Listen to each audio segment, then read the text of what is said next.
샬롬. 오늘 하나님 말씀은 마태복음 25장 31절로 46절까지입니다. 말씀 제목은요, 내 형제 중 지극히 작은 자 하나에게 입니다. 지난 한 주간도 평안하셨습니까? 하나님의 거룩하심과 우리를 향한 하나님의 사랑이 충만하시기를 소망합니다. 오늘 본문은 마태복음 24장부터 시작된 예수님의 재림을 말씀해주는 장면이 이어지고 있습니다. 그리고 그 재림 때에 모든 민족을 모으고 각각 구분하기를 두 무리로 사람들이 나누어질 것을 말씀하고 있습니다. 목자가 양과 염소를 구분하는 것과 같이 첫 번째 무리는 오른편의 양입니다. 이들은 하나님으로부터 오는 나라를 상속받는 자들입니다. 두 번째 무리는 왼편의 염소입니다.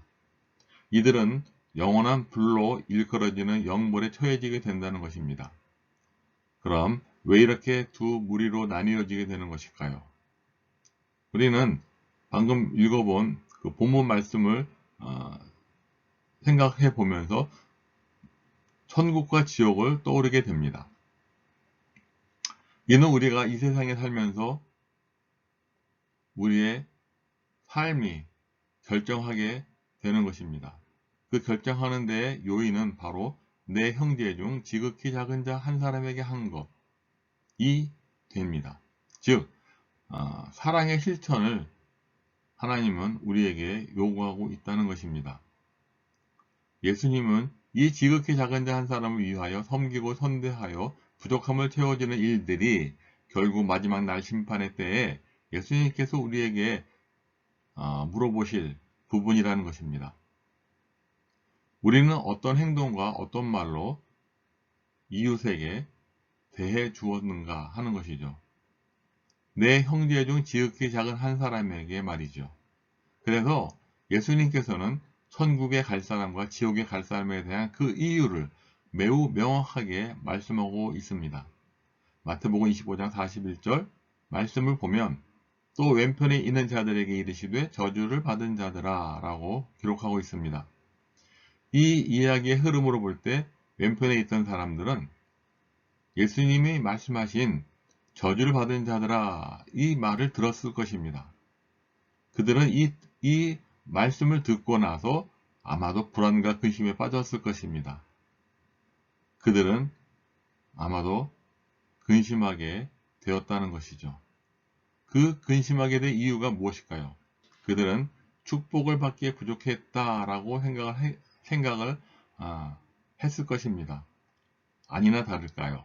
임금은 왼편에 있는 자들에게 저주를 받은 자들아 라고 부르고 있습니다. 마태복음 25장 34절에서 오른편에 있는 자들에게는 복받은 자들이라고 불렀는데요. 바로 전 말씀 저주를 받은 자들아 라고 하는 것과 대조되는 것입니다. 왼편에 있는 사람들은 결국은 심판을 통해서 저주를 받게 됩니다. 또 마태복음 25장 31절을 보면 인자가 거룩한 천사들을 거느리고 있듯이 마귀도 악한 천사들을 거느리고 있다라고 기록하고 있습니다. 이 악한 천사들을 귀신들이라고 부르고 있습니다. 왼편에 있던 사람들이 지옥으로 가야만 하는 이유를 임금은 자세하게 설명하고 있습니다. 그들은 오른편에 있던 사람들이 했던 그 일을 하지 않은 자들이다 라고 말이죠. 구체적으로 악을 행하는 것도 잘못이지만 선행을 해야 하는 상황에서 하지 않은 것도 잘못입니다. 이들은 바로 행하지 않은 죄를 범했다는 것이죠. 죄를 범했다고 하니까 이들은 항의를 합니다. 자신들은 인자인 예수를 만난 적도 없다는 것이죠. 인자는 지극히 작은 자의 모습으로 분명하게 그들에게 다가가셨습니다. 그런데 우리 인간의 눈이 어두워서 그를 통해 오시는 인자를 발견하지 못한 것입니다. 마태복음 25장 40절의 말씀이 45절에서는 그 말씀이 반대로 나타나고 있습니다. 즉 지극히 작은 자 하나에게 하지 않은 것이 곧 나에게 하지 않은 것이다 라고 기록하고 있기 때문입니다. 앞에서 언급했듯이 이들의 잘못은 하지 않은 잘못입니다. 이것은 죄에 대한 우리의 생각을 뒤엎어 놓는 것입니다. 구체적으로 악을 행하는 것만이 죄가 아니라 선행을 해야 하는 상황에서도 하지 않는 것, 이것 역시 죄다라고 말씀하고 있습니다. 그래서 저희는 영벌에, 의인들은 영생에 들어간다라고 기록합니다. 즉 천국과 지옥을 논하고 있습니다. 최후의 결론으로서 예수께서는 영벌과 영생을 말씀하셨습니다. 심판은 단순히 그것을 끝나지 않는 것입니다. 심판은 영원한 삶의 운명을 결정짓는 것입니다. 영원한 삶의 운명이라는 것이죠. 심판을 통과한 사람은 영생이요. 통과하지 못한 사람은 영벌입니다. 심판을 통과한 사람은 천국이요. 통과하지 못한 사람은 지옥입니다. 둘 중에 하나밖에 없습니다. 중간이라는 것은 없다는 것입니다. 그래서 우리에게 생수 한 그릇 나누어 줄 수 있는 그 정도라도 넉넉한 마음이 있기를 우리는 소망하고, 또한 우리는 기도를 해야만 합니다. 자, 이제 그러면 우리는 얼마만큼 섬길 수 있는가 하는 것입니다. 예수님께서는 앞서서 마태복음 10장 42절에 또 누구든지 제자의 이름으로 이 작은 자 중 하나에게 냉수 한 그릇이라도 주는 자는 내가 진실로 너희에게 이르노니 그 사람이 결단코 상을 잃지 아니하리라 하시니라 라고 말씀하셨습니다. 이는 오늘 본문에 나온 목마를 때 마시게 한 것, 35절에 있는 말씀과 맥락을 같이 하는 말씀이다 라는 것입니다. 그리고 우리는 얼마나 가지고 있어야 섬길 수 있을까요? 얼마나 많은 것을 가지고 있고 얼마나 풍족해야 섬길 수 있을까요? 하는 문제를 우리는 가지게 됩니다. 복음 가운데 살아가다가 어려운 처지에 속한 그리스도인들을 돕는 것은 대단한 결단이 필요한 것이 아닙니다. 바로 내게에는 생수 한 그릇만 있으면 가능한 일입니다.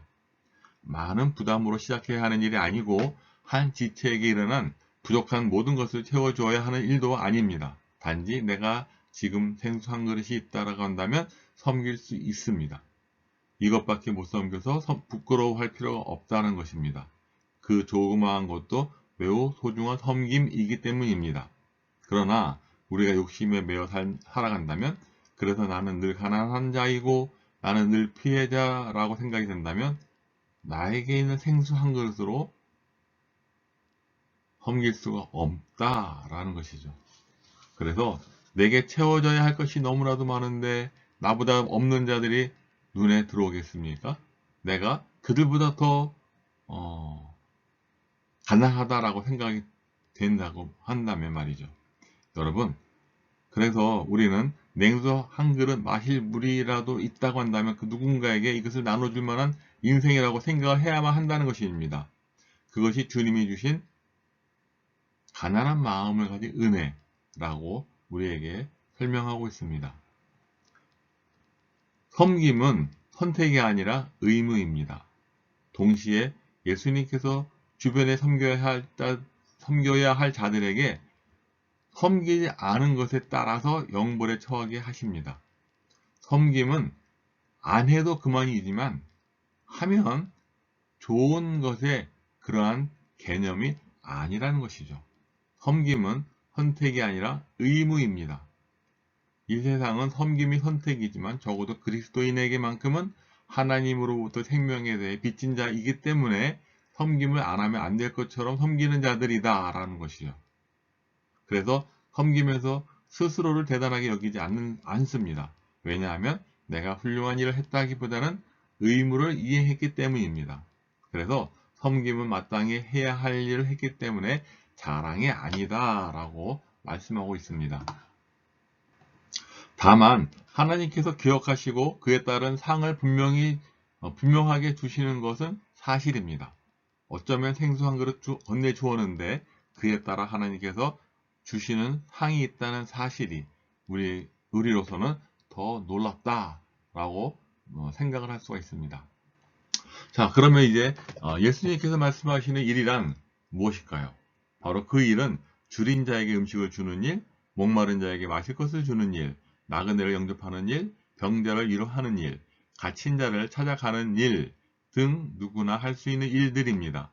많은 돈을 희사한다든가 역사에 이름을 남길 만한 큰 일을 한다든가 하는 그런 문제가 아니라는 것입니다.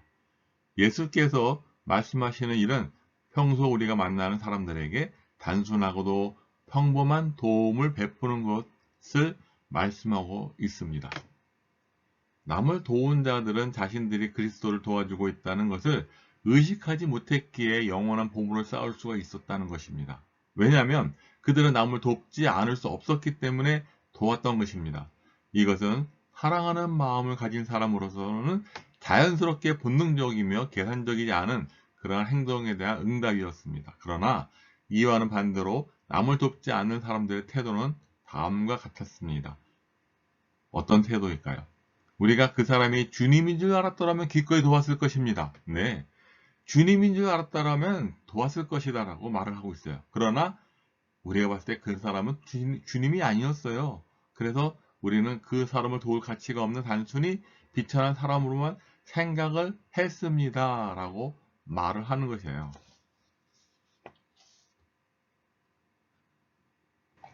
다른 사람을 돕는 것은 바로 예수님을 향한 일이 됩니다. 하지만 다른 사람을 돕는 것을 거절한다면 이 또한 예수를 향한 일을 거절하는 것이 된다는 것입니다. 자, 이것이 어떤 의미이겠습니까? 하나님은 위대한 분이십니다. 하나님의 마음을 기쁘게 하는 행동은 그의 자녀들인 우리의 이웃을 향해 돕는 일입니다. 우리의 이웃을 사랑하는 일이 바로 하나님이 우리를 향한 마음이라는 것입니다. 이 비유의 진리를 체득한 두 사람을 예화로 소개하겠습니다. 한 사람은 아시시의 프란시스입니다. 그는 재산이 많은 부자였습니다. 좋은 가문에서 태어났고 쾌활한 성격이었으나 행복하지 않았고 인생에서 뭔가 결함이 있다고 생각하는 사람이었습니다. 어느 날 말을 타고 외출했다가 그는 보기에 역겹고 불쾌한 나병 환자를 만났습니다. 프란시스는 그 순간 마음에 어떤 충격을 받아 말에서 뛰어내려 이 비참한 나병 환자를 확 껴안았습니다. 그런데 놀랍게도 그의 품속에서 이 나병 환자의 얼굴을 보니까 예수 그리스도의 얼굴로 변했다는 것입니다. 또 다른 한 사람은 투어스 마틴입니다. 그는 로마 군인이면서 기독교인이었습니다. 추운 겨울날 그가 한 시가지로 들어가고 있을 때 거지 한 명이 그를 잡고 동정을 구했습니다. 거지는 추위 때문에 시퍼렇게 되어 덜덜 떨고 있었습니다. 마틴은 가진 돈이 없었습니다. 그는 자신의 낡고 해진 군인 외투를 벗어서 그것을 둘로 나누어 반을 거지에게 주었습니다. 그날 밤 그는 꿈을 꾸었습니다. 꿈에서 그는 하늘 보좌와 천사들과 그 가운데 계시는 예수님을 보았습니다. 그런데 예수님께서는 로마 군복의 반쪽을 입고 계셨어요. 한 천사가 주님에게 주여 왜 낡고 해진 군복 반쪽을 입고 계십니까? 물어봤어요. 누가 그것을 주님에게 드렸습니까? 라고요. 예수님께서는 부드러운 음성으로 나의 종 마틴이 나에게 준 것이니라 라고 하셨다는 것입니다. 자, 이제 말씀 마치겠습니다.